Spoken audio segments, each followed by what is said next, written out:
অনেক দিন ধরেই ভাবছিলাম তোমাদের সাথে এই সুন্দর ফ্লেক্সিড জেল মাস্কটা, হেয়ার মাস্কটা তোমাদের সাথে শেয়ার করি। তো আজকে ফাইনালি দেখো এই জেলটা রেডি করব, আর কিভাবে ইউজ করছি সবটাই পুরো ভিডিওটা দেখলেই তোমরা জানতে পারবে। চলো প্রথম থেকে পুরো ভিডিওটা দেখতে থাকো। প্রথমেই দেখো 1 গ্লাস জলের মধ্যে 4 চামচ ফ্লেক্সিড দিয়ে দিয়েছি। এটা কম ফ্লেমে, মানে কম আছে, ভালো করে ফোটাতে হবে। যখন দেখা যাবে জেলটা পুরোপুরি তৈরি হয়ে গেছে, অনেকটা মানে আঠা আঠা হয়ে যাবে, তখন তোমরা বুঝতেই পারবে। তখন এটাকে ভালো করে সুতির কাপড়ে নিয়ে ছেঁকে নিতে হবে। আর এটা কিন্তু গরম থাকতে থাকতেই ছেঁকে নেবে, তা না হলে কিন্তু এটা পুরো একদম জেল টাইট হয়ে যাবে। এরপরে কিন্তু কোনো রকমই ছাকা যায় না।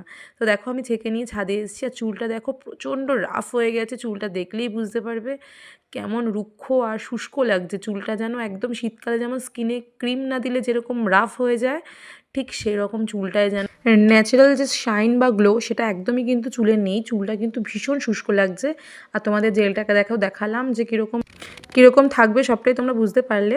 জেলটা কিন্তু খুব বেশি ঘন হবে না, আর গরম থাকতে থাকতেই ছেঁকে নেবে। আর দেখো চুলটাকে দুটো ভাগে ভাগ করে নিয়েছি। এইভাবেই কিন্তু চুলে পুরোটা একদম স্ক্যাল্প থেকে চুলের আগা পর্যন্ত ভালো করে টেনে টেনে চুলটায় কিন্তু ভালো করে জেলটাকে লাগাতে হবে। এটা কিন্তু দারুণ ভালো একটা মাস্ক, মানে ভীষণ ভালো। যারা ইউজ করেছো তারা তো জানোই, আর যারা করোনি তারা একবার ইউজ করবে কিন্তু। ভীষণ ভালো। আমি বলবো না এটাতে চুল তোমার খুব লম্বা করবে, এই করবে সেই করবে, ওরকম কিছু নয়। কিন্তু যাদের এরকম ন্যাচারাল যে ময়েশ্চারাইজার ব্যালেন্সটা নষ্ট হয়ে গেছে, চুলটা শুষ্ক হয়ে যায়, শীতকালে খুব বেশি হয়, এটা ড্যামেজ হয়ে গেছে, চুলে কোনো শাইন নেই, তাদেরকে বলবো লাগাও। চুলে দেখবে দারুণ উপকার হবে, আর চুলটা ভীষণ বাউন্সি হবে। যাদের চুল একদম নেতানো মতো বাউন্সি থাকে না, তাদের জন্য তো খুব খুব ভালো।